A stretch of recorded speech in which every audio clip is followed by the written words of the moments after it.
የአባቶቻችን የሐዋርያት ትእዛዝ ነው። ሰው በልቡናው ቂምንና በቀልን ቅናትንና ጠብን በባልንጀራው ላይ በማንም ላይ ቢሆንም አያዝ።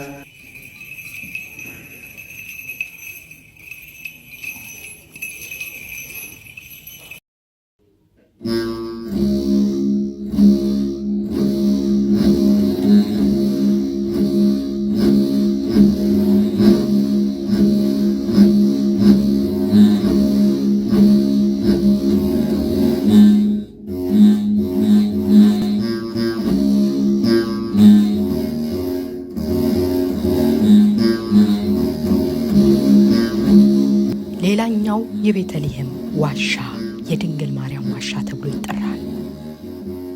እመቤታችን ቅድስት ድንግል ማርያም ልጇ ተወዳጇ ከወለደችበት ጊዜ ጀምሮ ለ2 ዓመት ያህል ሕፃኑን ይዛ ከዮሴፍና ከሰሎሜ ጋር አብረው የተቀመጡበት ዋሻ ነው።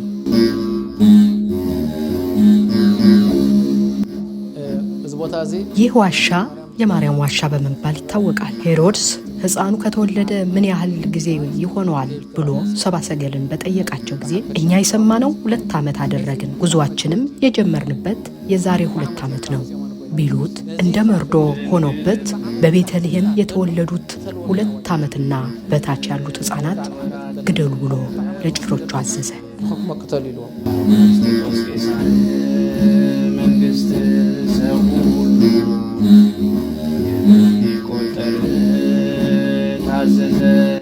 ሰብአ ነገሥታት የዓለም ገዢ የፍጥረታት ፈጣሪ የነገሥታት ንጉሥ የሆነውን ሕፃኑ መሲህ ኢየሱስ ክርስቶስን በተወለደበት ቦታ ደርሰው ወርቅ፣ ዕጣን፣ ከርቤን እስካቀረቡለት ድረስ በዚሁ ዋሻ በእናቱ እቅፍ የድንግልና ጡት እየጠባ እንደ ሕፃን እያለቀሰ ቆይቶበታል። የማርያም ዋሻ አሉት። ይገርማል።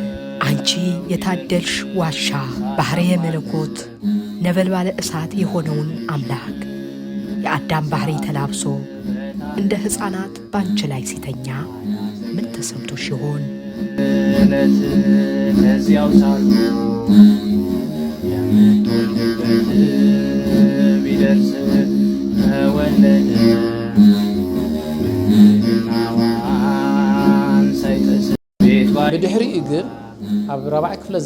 በመቀጠል በ4ኛው መቶ ክፍለ ዘመን የነበረ ጣሊያናዊው ቅዱስ ጆሮም የተባለ ጻድቅ በዚሁ ዋሻ ሆኖ ቅዱሳን ሐዋርያት የጻፏቸው መጻሕፍት ሁሉ እየመረመረ ከዕብራይስጥኛ ወደ አረብኛ እና ጣሊያንኛ ቋንቋ ይተረጉምበት ነበር። በሃይማኖተ አበው ተጠቅሶ የምናገኘው ይህ ቅዱስ ሕይወቱ ሙሉ በቅድስናና በተባህቶ ሆኖ ምድራዊ ሩጫው የፈጸመበት ጭምር ነው። ይህ ዋሻ መቃብሩ በዚሁ ይገኛል።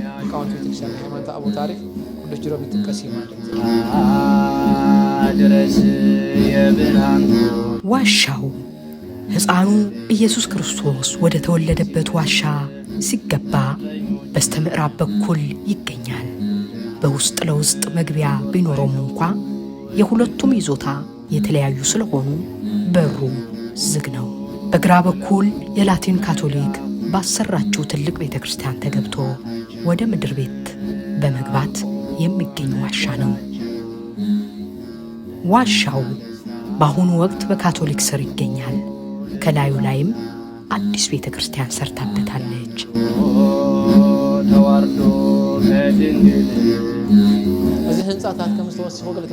እንደሚታየው ዋሻው ተጨማሪ ግንባታ ቢደረግበትም ተፈጥሮአዊ የዓለት ውቅር ይዞቱ እንዳለ ነው። 1ኛው መቶ ክፍለ ዘመን ጀምሮ ክርስቲያኖች ከጠላት መሸሸጊያቸው፣ መጸለያቸውና መቃብራቸው አድርገው ይገለገሉበትም ነበር። ዙሪያው በመልገብ መቃብር የተከበበ ነው።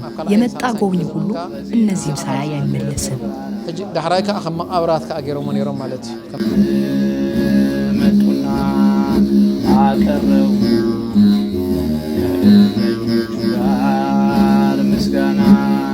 በዚሁ ዋሻ ወደ ቀኝ በኩል ክርስቶስ የተወለደበት ነው።